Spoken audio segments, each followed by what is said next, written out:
அவனுடைய காதுல ஏசப்பா 2 கையை வச்சுட்டு உமிழ்ந்து அப்புறம் அவனுடைய நாவை வாயை தொட்டாரு. தொட்டுட்டு அவர் என்ன பண்ணார் தெரியுமா? சொல்லுங்க. வானத்தை அண்ணார்ந்து பார்த்தா. சொல்லுங்க. அப்புறம் பெருமூச்சு விட்டா. சொல்லுங்க. எப்படி விடுவீங்க பெருமூச்சு? சொல்லுங்க. சரி, அவன் ஏசப்பா அவனுடைய நாவை தொட்டுட்டு எதுக்கு ஏசப்பா உமிழ்ணும்?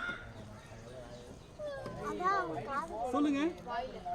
எதுக்கு அந்த காதுல போய் எதுக்கு உமிழ்ணும்? ஒண்ணு தெரிஞ்சுங்க. இப்போ நாம யாரையாவது பிடிக்கல அப்படின்னாக்க நம்ம என்ன பண்ணுவோம்? அப்படி பண்ணுவோமா மாட்டோமா? இப்போ அந்த வியாதி யார் மூலமா வந்திருக்கு? பிசாசு மூலமா தானே வந்திருக்கு.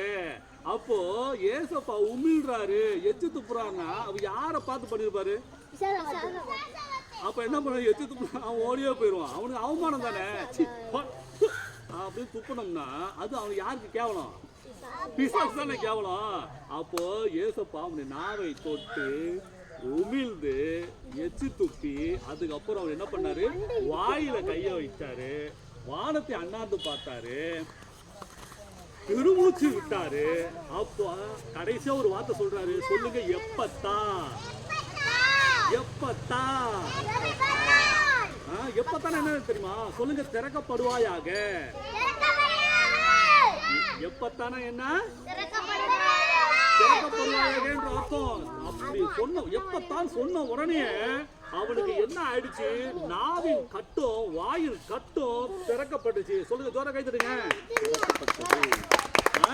அவன் காது நல்லா கேக்குது. அவன் வாயில இருந்த ப்ராப்ளம் எல்லாம் நீங்கி போச்சு.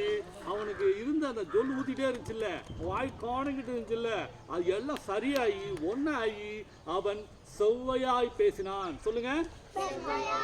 அப்படின்னா அற்புதமா பேசுறான். இப்ப நம்மளாம் எப்படி பேசுறோம்? இவ்வளவு அழகா பேசுறோம். இப்ப இவ்வளவு அழகா வசனமா சொன்னீங்க, இவ்வளவு அழகா பாட்டு பாடுனீங்க. அதே போல அவன் என்ன பண்ணான்? பேசுனா. அப்படி பேசும்பொழுது அவனுடைய வார்த்தைகள் ஒன்றும் அப்படி இனிமையா பேசினான். சொல்லுங்க. ஜோர கைத்தட்டுங்க.